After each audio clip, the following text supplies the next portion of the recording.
আজকে তাল দিয়ে একটা দারুণ মজাদার রেসিপি বানিয়ে আপনাদের সাথে শেয়ার করব।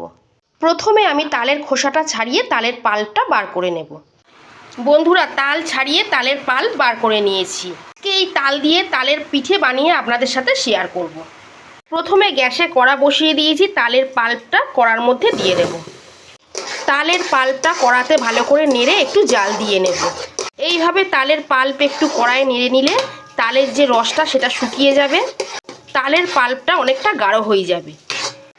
এই ঘন পাল্প দিয়ে তালের পিঠে কিন্তু খুব সুন্দর তৈরি হবে। মিডিয়াম ফ্লেমে তালের পাল্পটা 5 মিনিট নেড়ে নিয়েছি। পাল্পটা অনেকটাই ঘন হয়ে গেছে। এবারে গ্যাস বন্ধ করে দেবো আর তালের পাল্পটা ভালো করে ঠান্ডা করে নেব।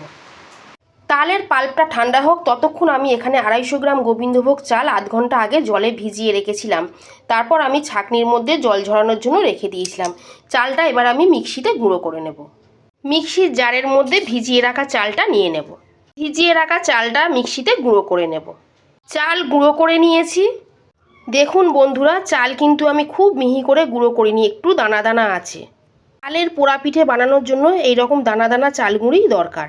চাল গুঁড়ি এইরকম একটু দানা দানা ভাব থাকলে তালের পোড়া পিঠেটা খুব সুন্দর তৈরি হবে। পাকা তালের পোড়া পিঠে বানানোর জন্য আমি কি কি উপকরণ নিয়েছি আপনাদের দেখিয়ে দেবো। এখানে আছে 1 কাপ গরুর দুধ। এটা কিন্তু কাঁচা দুধ না, দুধ আমি গরম করে তারপর ঠান্ডা করে রেখেছি। আছে 1 বাটি চিনি, 1 বাটি নারকেল কোড়া। এখানে আমি বড় চামচের 2 চামচ চীনা বাদাম আধ ভাঙা করে গুঁড়ো করে রেখেছি। এখানে আছে ছোট চামচের 2 চামচ গুঁড়ো দুধ। আর এখানে আছে নারকেল কুচি, কাজু বাদাম কুচি আর অল্প একটু কিশমিশ কুচি। এবার আমি পিঠে বানানোর জন্য ব্যাটারটা রেডি করে নেব। তালের পাল্প খুব ভালো ঠান্ডা হয়ে গেছে, আমি একটা গামলির মধ্যে নিয়ে নিয়েছি। এবারে এর মধ্যে দিয়ে দেব চিনি আর দেব দুধ। তালের পাল্পের সাথে চিনি আর দুধটা আগে খুব ভালো করে মিশিয়ে নেব। এইভাবে আগে একটু মিশিয়ে নিলে চিনিটা ভালো করে গলে যাবে। এখানে মিষ্টিটা আপনারা আপনাদের স্বাদ অনুযায়ী ব্যবহার করবেন। বেশি মিষ্টি খেতে পছন্দ করলে চিনির পরিমাণ একটু বাড়িয়ে দেবেন। তবে এই পোড়া পিঠেটা একটু মিষ্টি মিষ্টি খেতেই বেশি ভালো লাগে।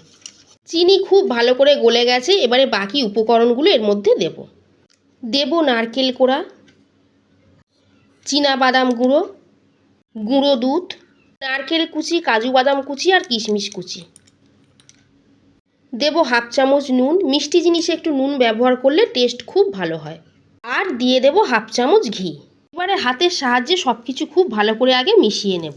তালের পোড়া পিঠের মধ্যে অল্প একটু ঘি ব্যবহার করলে পোড়া পিঠেটার টেস্ট যেমন ভালো হবে, পিঠেটা খুব সফটও হবে, বেশি খড়খড়ে হবে না।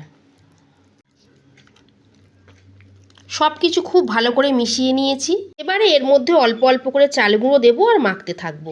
সাথে সব চাল গুঁড়ো এর মধ্যে দিয়ে দেবো না, পরিমাণ মতো চাল গুঁড়ো দেবো আর মাখতে থাকবো।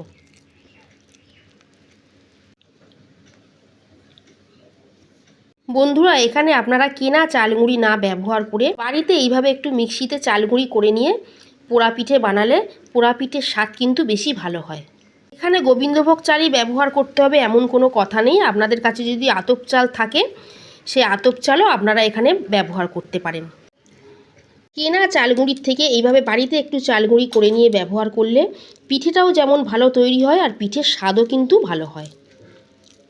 তালের যত রকম পিঠে আছে, আমার এই তালের পোড়া পিঠে সবথেকে বেশি ফেভারিট। আর আমি প্রত্যেক বছরই বাড়িতে এই তালের পোড়া পিঠে বানিয়ে থাকি। আমরা তালের বড়া বানানোর সময় ঠিক যেই রকম ব্যাটার রেডি করি, ঠিক সেই রকমই ব্যাটার এখানে রেডি করে নেব। খুব বেশি নরম করেও মাখবো না, আবার খুব বেশি শক্ত করেও মাখবো না। খুব বেশি শক্ত করে মাখলে পিঠেটা খটখটে হয়ে থাকে, খেতে ভালো লাগে না। খুব ভালো করে মেখে নিয়েছি। আমি 250 গ্রাম চাল গুঁড়ি করেছিলাম, পুরো চাল গুঁড়োটাই এখানে আমি ব্যবহার করেছি। এবারে এটা ঢাকা দিয়ে 15 মিনিট রেস্টে রাখবো। আজকে আমি পোড়া পিঠেটা কলা পাতায় বানাবো। এটা ততক্ষণ রেস্টে থাক, আমি বাগান থেকে একটু কলা পাতা কেটে আনি। এই কলা পাতাটা হলেই হয়ে যাবে, এই পাতাটা কেটে নেব। কলা পাতাটা খুব ভালো করে পরিষ্কার করে ধুয়ে নেব। আজকের পোড়া পিঠেটা আমি কড়ার মধ্যে বানাবো। গ্যাসে কড়া বসিয়ে দিয়েছি, কড়ার মধ্যে একটা স্ট্যান্ড বসিয়ে দেব। এবারে হাই ফ্লেমে কড়াটা 5 মিনিট ভালো করে গরম করে নেব। পিঠে বানানোর জন্য আমি একটা কেক টিন নিয়েছি। কেক টিনের গায়ে সাদা তেল খুব ভালো করে ব্রাশ করে নেব।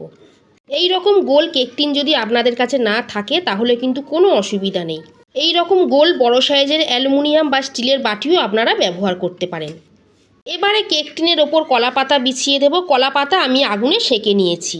কলা পাতা যদি হাতের কাছে না থাকে কোনো অসুবিধা নেই, কলা পাতার বদলে পেপারও ব্যবহার করতে পারেন। বাটার পেপার যদি না থাকে খাতার সাদা পাতাও এখানে ব্যবহার করতে পারেন। কলা পাতার ওপরেও ভালো করে তেল ব্রাশ করে নেব। কলা পাতার মধ্যেও খুব ভালো করে তেল বুলিয়ে নিয়েছি। এবারে মেখে রাখা তালের মিশ্রণটা এর মধ্যে দেব।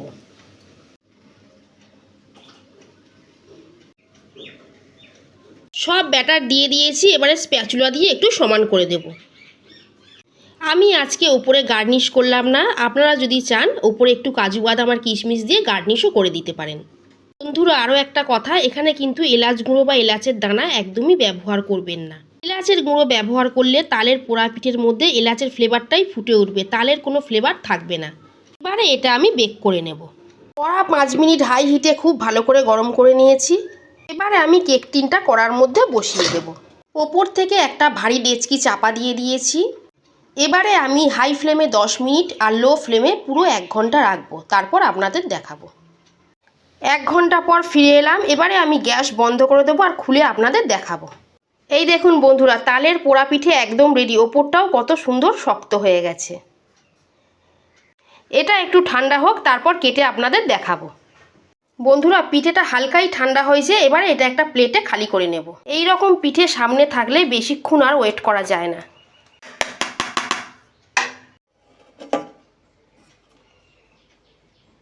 পাতাগুলো সরিয়ে দেব। এই দেখুন বন্ধুরা, পিঠেটা হালকা হালকা পোড়া ভাব হয়, আর এই পোড়া ভাবটার জন্যই এর মধ্যে একটা দারুণ ফ্লেভার আসে। এবারে এটা সোজা করে নেব। তোমরা এখনও যারা এই পিঠেটা ট্রাই করোনি, আমি রিকোয়েস্ট করব অবশ্যই একবার ট্রাই করো, ভীষণই ভালো লাগবে। এবারে এটা আমি স্কোয়ার শেপে কেটে নেব। আপনারা আপনাদের পছন্দ মতো শেপে অবশ্যই কেটে নিতে পারেন। তাল দিয়ে পোড়া পিঠে যদি একবার বানিয়ে খান, প্রতি বছর তালের এই পিঠে বানিয়ে খেতে ইচ্ছা করবে। এই দেখুন বন্ধুরা, কত সুন্দর নরম জালিদার তৈরি হয়েছে। এই রকম এক পিস খেলেই আপনাদের মন ভরে যাবে। রেসিপি ভালো লেগে থাকলে প্লিজ লাইক করবেন, শেয়ার করবেন, সোনালী কিচেন চ্যানেলটা সাবস্ক্রাইব করে দেবেন। আজকের মতো এই পর্যন্তই। সবাই খুব ভালো থাকবেন, সুস্থ থাকবেন। ধন্যবাদ।